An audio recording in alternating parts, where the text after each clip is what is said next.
C'est le Et bordel. voilà, encore 2 heures Non, mais j'ai pas perdues. le temps. Mais c'est toujours Je vais pareil. finir tard aujourd'hui. Encore un appel ? Bienvenue dans Lignes et Construction, témoignages et leçons. Je m'appelle Paul Rieux, consultant spécialisé dans l'accompagnement en ligne des PME de la construction. Dans ce podcast, coproduit par la Fédération française du bâtiment d'Occitanie et par Bâtisse Compétences Occitanie, je vous propose de découvrir les transformations vécues par les entreprises du secteur qui ont commencé leur parcours 2024-2025.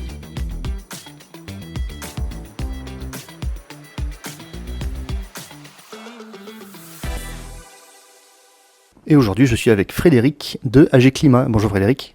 Bonjour Paul. Alors Frédéric, est-ce que tu peux rapidement parler d'AG Climat en quelques mots pour présenter l'entreprise et rapidement ce que tu fais ? Alors AG Climat, c'est une société que j'ai créée il y a 14 ans aujourd'hui. Elle est située sur Nîmes et on fait tout ce qui est basé sur le génie climatique.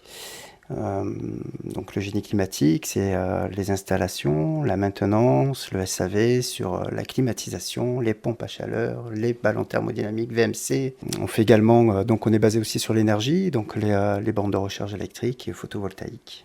Très bien. Petite entreprise, tu as démarré seul, si je me souviens bien ? Alors, on a commencé, j'avais un associé qui est parti au bout de 2 ans, et puis j'ai repris la tête de la société. Je dirais que oui, aujourd'hui, ça fait vraiment 12 ans que je suis à la tête de la société seul. Actuellement, nous sommes 5 dans la société. Alors Frédéric, ça fait bientôt 6 mois qu'on a démarré une démarche. Pourquoi est-ce que tu t'es dit, tiens, ça serait pas mal de faire une démarche ligne pour AG Climat ? Alors, c'était surtout dans le but de pouvoir la développer ma société et puis réduire certaines tâches qui sont un petit peu inutiles dans la boîte pour avancer plus vite. Alors c'était une initiative qui n'avait pas forcément de sujet bien précis à traiter. Et justement, tu peux peut-être en dire un peu plus sur la façon dont on a abordé cette démarche expérimentale sur ton entreprise. Comment on a commencé concrètement ? Alors, on a commencé, on a fait, je dirais, un diagnostic sur la société, voir un petit peu les points forts et les points faibles de la société. Puis c'est là où on remarque certaines choses et où on se dit, bon, il y a des choses à améliorer. Alors, il me semble que tu avais particulièrement 2 objectifs, toi. Alors, tu voulais évidemment développer, mais il y avait aussi un sujet perso, parce que c'est pas n'importe quelle époque pour toi, personnellement. Ouais, c'était justement de gagner du temps.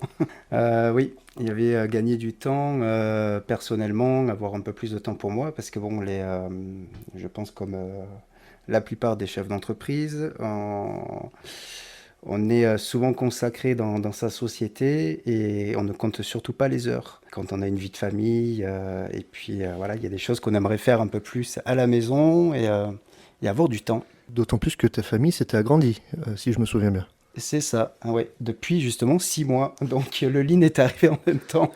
Donc, t'as eu 2 bébés d'un coup. 2 bébés d'un coup dans la boîte, quoi. Voilà. Alors justement, ça fait 6 mois qu'on a commencé. Qu'est-ce que tu dirais qui a changé dans ton entreprise depuis qu'on a commencé cette démarche et qu'il y a des petites choses qu'on a construites ? Je dirais il y a du ménage. Ça a commencé un petit peu par là, c'est-à-dire remettre un petit peu en ordre certaines, je ne vais pas dire tâches, mais... Oui, on peut le dire. Ouais, oui, on peut dire ça, ouais. Il y a notamment au niveau du local, quand je dis local, les voies de circulation, il y a au niveau du rangement, voilà. C'est-à-dire que là, aujourd'hui, on rentre dans le local, on circule beaucoup mieux qu'avant. Et en plus, on arrive à trouver. Tout à fait. Alors, il n'y a pas que là qu'on arrive à trouver, il y a aussi sur un endroit qui est beaucoup plus intime dans ton quotidien, ton bureau. Oui, mon bureau, oui. Alors, ce qu'on a fait aussi, ça a été...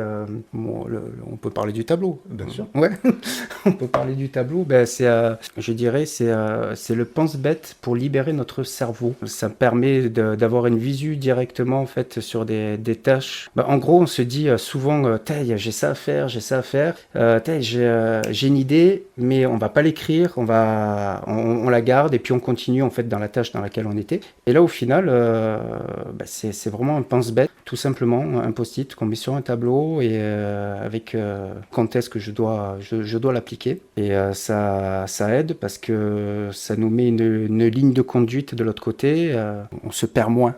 Voilà. Et pour le coup, en plus, tu as joué le jeu à fond parce que ce tableau-là, il est pile en face de la porte de ton bureau, donc tu peux pas le rater. Ouais, totalement. Donc ce qui fait que automatiquement, le matin, quand je rentre dans mon bureau, c'est la première chose que je vois. Voilà. Pas bourrin du tout. Non. du tout.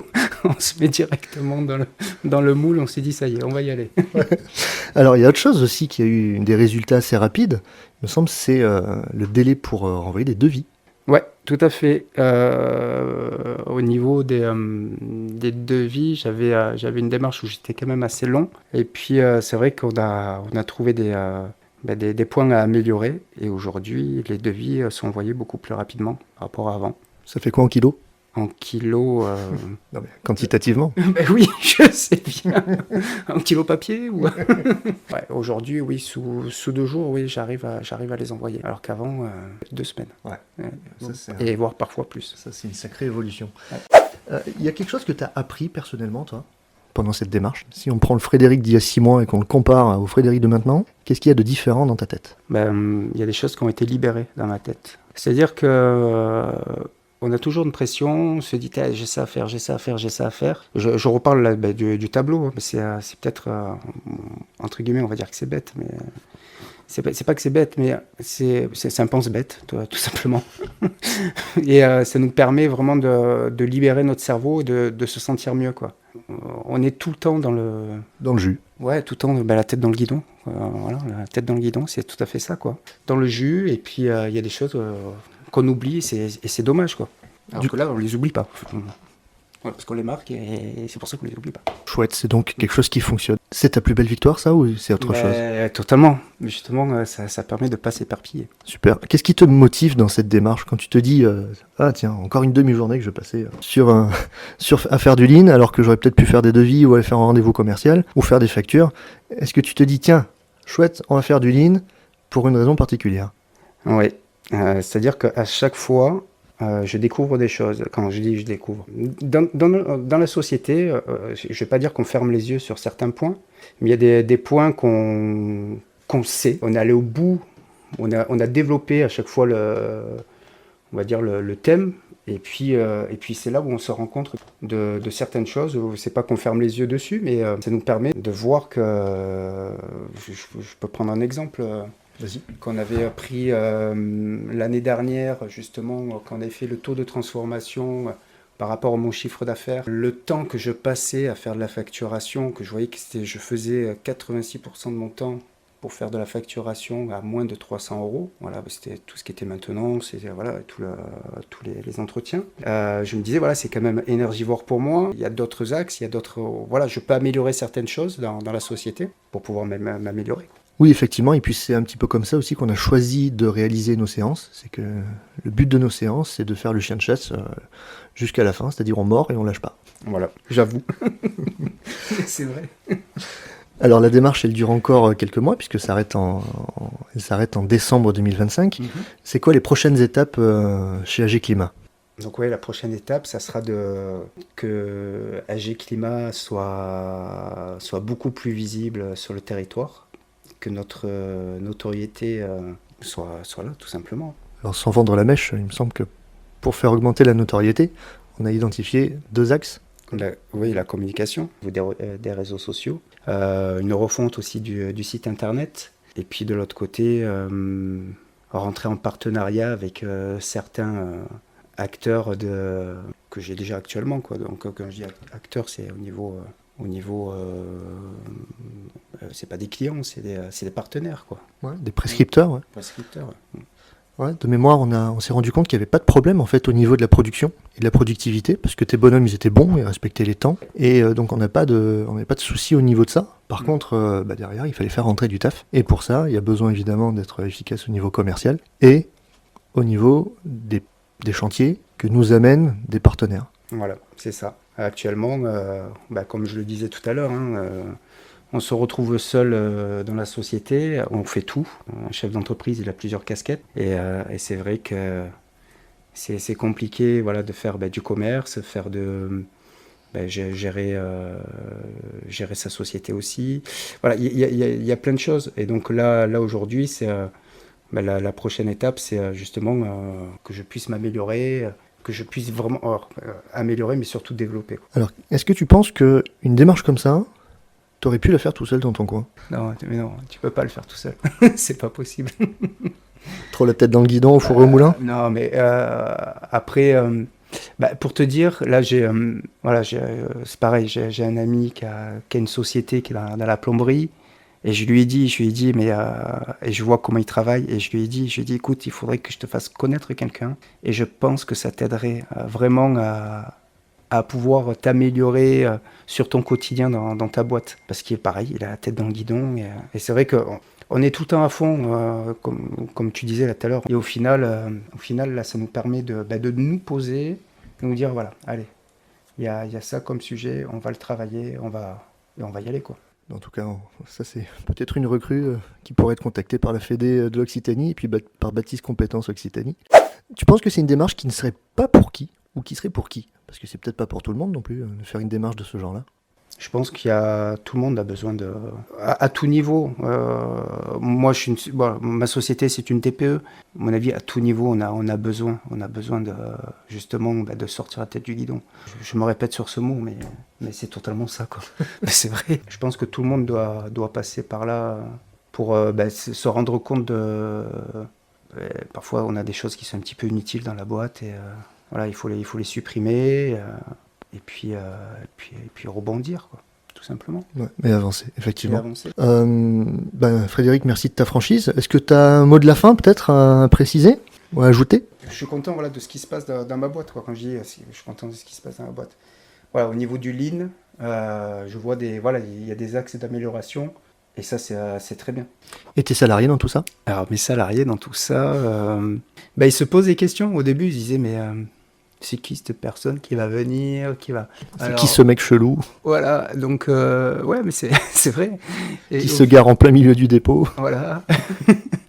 Et mais surtout, en discutant avec certains, ils m'ont dit oui, ouais, c'est un peu comme un coach. Et je ouais, c'est un peu ça, quoi. Ouais, en fait. Ouais. Mais c'est vrai. Tout à fait. C'est vrai. Fred, merci beaucoup pour ta transparence et pour ta franchise. Je pense que tu viens de dire, ça peut éclairer certains entrepreneurs qui sont dans ta situation aussi. Je pense qu'il y en a beaucoup qui sont la tête dans le guidon, qui arrivent absolument jamais à relever le menton et puis qui se rendent peut-être pas compte qu'ils sont en train de pédaler en descente en serrant les freins. Et puis ce qui est dommage, c'est que je peux pas tout dire, quoi. En fait, il faut faire l'expérience. Moi, je peux pas dire tout ce que j'ai. Voilà, il y a plein de choses qu'on a améliorées dans la boîte. Voilà, il faut le faire, quoi. c'est tout, quoi. Voilà, il faut le vivre, c'est tout, quoi. Très bien. Merci Frédéric. Merci. Alors en complément, cette fois, on va aller sur le terrain de la philosophie, mais je vous rassure, on va essayer de rester simple. Quand on parle de Lean, on a souvent tendance à associer le Lean aux outils. Voilà, c'est de meilleurs outils, c'est un meilleur logiciel, etc. Mais le meilleur changement, c'est dans les têtes qu'il doit se faire. C'est dans les cerveaux, dans l'état d'esprit. Et un changement d'état d'esprit assez puissant, c'est ce qu'on appelle la pensée en flux. Alors qu'est-ce que c'est penser en flux? C'est se dire, quand on prend du recul, tiens c'est marrant, au fond, ce machin, il nous arrive plutôt souvent. Et plutôt souvent, c'est même plutôt régulièrement. Et c'est même tellement régulier que je peux presque en calculer son débit. Par exemple, un débit de rendez-vous. Par exemple, un débit de menuiserie posée par jour. Par exemple, un débit de facture à envoyer tous les jours. Un débit de devis à envoyer chaque semaine. Tout ça, c'est une question de flux. Et on a du flux absolument partout. Le fait de se rendre compte qu'on a un flux, ça permet notamment de se rendre compte qu'on fait tout le temps les mêmes choses. Donc ça permet d'apprendre à simplifier sa vision de l'activité. Et ça permet aussi de se rendre compte de là où se trouvent ce qu'on va appeler les caillots, ou les goulots d'étranglement, ou les points faibles, ou les maillons faibles. Une entreprise, c'est comme un intestin. S'il y a des choses qui restent coincées dedans, c'est dangereux. Normalement, il y a des choses qui rentrent, il y a des choses qui sortent. On rentre un rendez-vous, on sort une facture à la fin. Rien qui reste coincé au milieu. On fait rentrer une livraison, on fait sortir un départ chantier. On fait revenir un retour de chantier, et on le fera repartir d'une manière ou d'une autre un peu plus tard. Cette vision en flux, elle permet de simplifier la façon dont on voit l'entreprise et dont on voit notamment là où il y a des blocages. Et enfin, ça permet de ne plus traiter chaque étape comme un petit monde à part, mais de voir le fil rouge qu'il y a dans toute activité de production. Merci d'avoir écouté Lean et Construction, témoignages et leçons. Chaque entreprise a son propre parcours unique, alors n'oubliez pas de suivre les prochains épisodes pour découvrir d'autres histoires et apprentissages. À bientôt.